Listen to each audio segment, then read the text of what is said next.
Hello Wales, I hope you've had a fabulous week. It's Friday!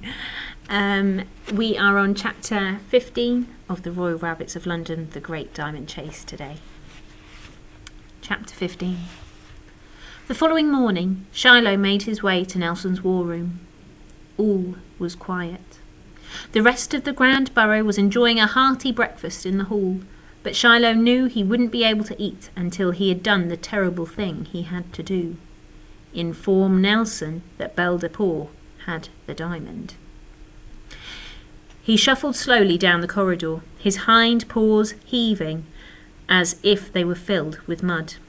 He knew he'd find the Generalissimo at his desk, because he was always there, working day and night in his green uniform and military boots, spectacles on his nose, expression serious and full of concentration.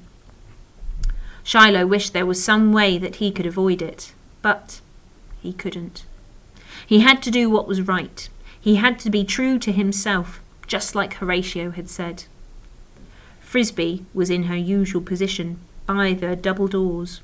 Crimson jacket pressed, gold buttons shining, nose in the air, baton in paw, ready to knock. "I need to see Nelson," said Shiloh. And Frisbee, who was usually brisk and self-important, gave him a quick smile, because the poor little bunny looked so sad.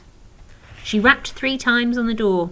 "Shiloh!" she announced, and she pushed it open.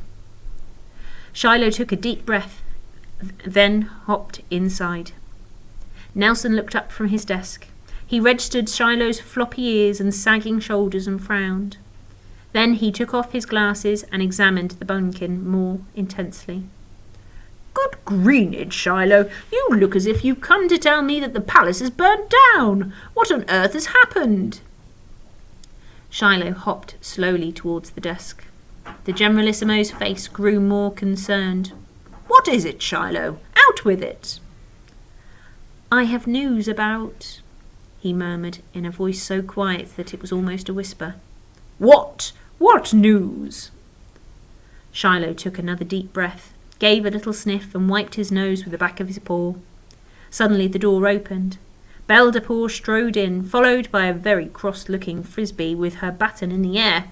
"You can't just walk in like this," the major domo protested angrily. Belle de Pau stood before Nelson. "I have it," she said, and she put a package wrapped in a shawl on Nelson's desk. Shiloh stared at Belle de Pau in amazement. When she gazed back at him, her eyes were full of sorrow. Sorrow and remorse. Shiloh's heart melted like ice cream in sunshine.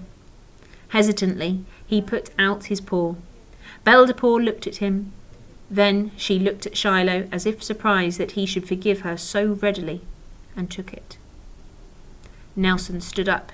He stared down at the shawl. "What is it?" he asked. "Open it," said Belle de Pau. Nelson frowned at her. "It can't be." "It is," she murmured softly. "It's what you've been looking for." The Generalissimo unwrapped the shawl, and there, sparkling and twinkling and glittering, was the famous Siberian diamond. "I'm so sorry, Wales." Nelson gasped. He put out his paw and touched it. Then he raised his eyes to the 2 rabbits standing before him. "How did you get it?" Belle de Pau looked uncomfortable. "There they are with the diamond."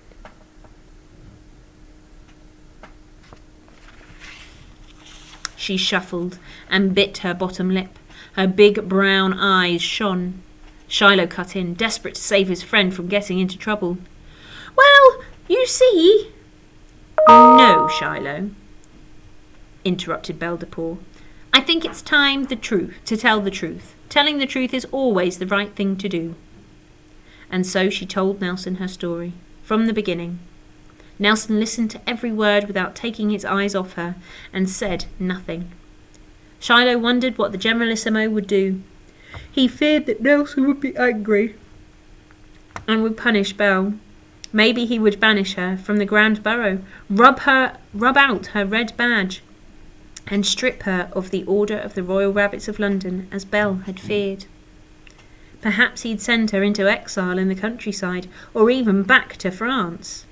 But the Generalissimo didn't do any of those things, because Nelson was nothing if not wise. "Why did you do it, Belle de Port?" he asked. "To prove to you that I could." He nodded thoughtfully.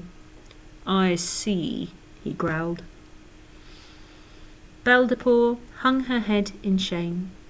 "I'm sorry, Generalissimo," she purred. "I was angry because I felt overlooked, so I stole the diamond to prove I was as brave and cunning as the others. But I was only thinking of myself and my hurt pride.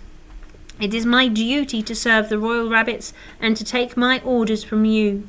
I was wrong and I am sorry for it. I deserve whatever price you ask me to pay." Nelson rubbed his chin pensively. Then he shifted his eyes from Belle de Port to Shiloh. "And you knew about this, and you were coming to tell me, Shiloh?" he said. Shiloh nodded, and Belle de Port squeezed his paw to reassure him that she understood why he had come to tell Nelson, and that she should not be angry with him. "I imagine you have learned a great deal about friendship and loyalty," said Nelson gruffly. Shiloh nodded.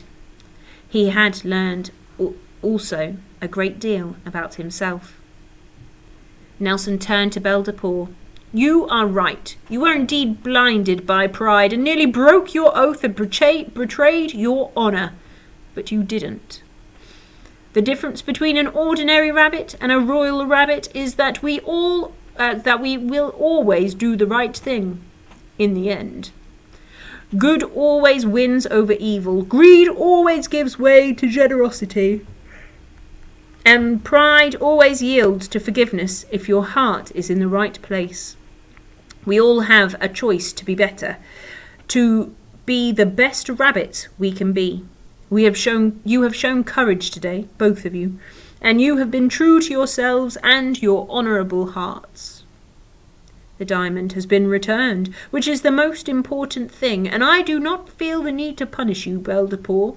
You have learned an important lesson all on your own. In fact, I admit I have also learned something today. I underestimated you, Belle. I'm only sorry that you had to go to such lengths to show me.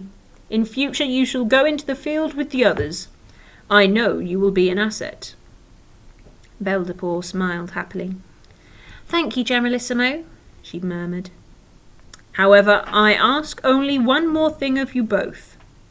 Nelson gazed, settled on them with all its weight, wisdom and kindness, and the two rabbits were ready to do whatever he asked. "I want you to take the diamond back to the Queen." And that's the end of our chapter for today. So we've got chapter 16 for Monday. Have a wonderful weekend and stay safe. Take care. Bye.